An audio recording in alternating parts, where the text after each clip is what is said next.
चलिए ठीक है, धर्मेंद्र जी के पास शायद आवाज नहीं जा रही है और आप अरविंद जयतिलक जी का रुख करना चाहेंगे, वरिष्ठ पत्रकार है हमारे साथ। सर, जरा इस पूरे महा एग्जिट पोल को आप अपने नजरिए से अगर देख रहे हैं, कैसे देख रहे हैं? क्या ये जो महा एग्जिट पोल है, चेंजेस उसमें होंगे या एग्जैक्टली ये थोड़े बहुत ऊपर नीचे हो सकते हैं? आशीष जी, देखिए, बहुत ही साइंटिफिक तरीके से जो सर्वे एजेंसियां हैं, बड़ी कड़ी मेहनत के बाद, मशक्कत के बाद जो है वो अपना आंकड़ा जारी की है, तो स्वाभाविक रूप से इसे यूं ही खारिज नहीं किया जा सकता है। क्योंकि जिस टीम भाव से जो है जमीन पर ये सर्वे एजेंसियां पड़ताल करती हैं, तो स्वाभाविक रूप से वो कहीं ना कहीं वो पूरी तरह से साइंटिफिक होता है। एक दौर था जब हम लोग उसको लेकर के सवाल खड़ा करते थे, लेकिन आज की तारीख में जो है काफी उसमें कुछ परिवर्तन हुआ है और अब अंतर भी होता है तो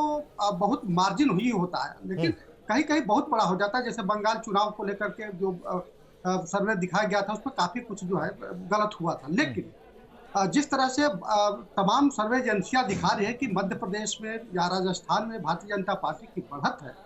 तो स्वाभाविक रूप से सभी जो है, ये जैसे बार बार जो है समाजवादी पार्टी के मित्र जो कह दे रहे हैं कि दिखाया जा रहा है, दिखाया जा रहा है, ये दिखाया नहीं जा रहा है। वो जिस तरह से सर्वे के जो आंकड़े आए हैं उसको जो है सामने रखा जा रहा है। दूसरी बात, मुझे लगता है कि किसी भी पार्टी के प्रवक्ता को भूगोल का तो भारत के बारे में जानकारी होनी चाहिए। मणिपुर की घटना को मिजोरम से मुझे लगता है कि नहीं जोड़ा जाना चाहिए, तो इस चीज का भी ध्यान रखना चाहिए। हाँ, दूसरी चीज जो इसमें जो एग्जिट पोल का जो सबसे अहम पहलू है वो यह है कि देखिए, जैसे कि राजस्थान में माना जा रहा था कि जिस तरह से कांग्रेस के बीच सिरफुटौल है, सचिन पायलट को किस तरह से मुख्यमंत्री गद्दार कहे, पूरी तरह से उनको नेपथ्य में ढकेलने की कोशिश किए, किस तरह वहां अजय माकन आते हैं, फिर वहां समझौता कराते हैं, इसके बावजूद भी किस तरह गहलोत जो है दबाव बनाने की कोशिश किए। स्वाभाविक रूप से कहीं ना कहीं जो है कांग्रेस के खिलाफ गया। और जिस तरह भारतीय जनता पार्टी ने राजस्थान में कानून व्यवस्था का मसला उठाया, फिर पेपर लीक का मसला उठाया, फिर वो जो है धार्मिक जो मसले जो थे, जो हत्या जो कन्हैया लाल की हुई थी उसको लेकर के जिस तरह से, तो कहीं ना कहीं भारतीय जनता पार्टी जो है वहां बढ़त बनाती हुई दिखी। हाँ, यह अलग बात है कि अगर मान लीजिए कि जब मतगणना शुरू होगा तो हो सकता है कि उसमें कुछ फेरबदल हो सकता है, लेकिन जिस तरह मेवाड़ में देखिए,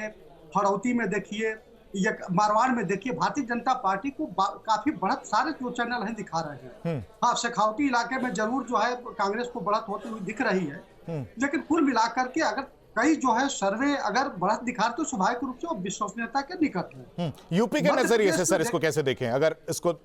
थोड़ा सा ही जवाब दीजिएगा कि यूपी के नजरिए से अगर इसको देखा जाए तो कैसे इसको पुट ऑन किया जाएगा? नहीं, स्वाभाविक रूप से उत्तर प्रदेश के नजरिए से ये काफी महत्वपूर्ण होगा, क्योंकि उत्तर प्रदेश से लगा हुआ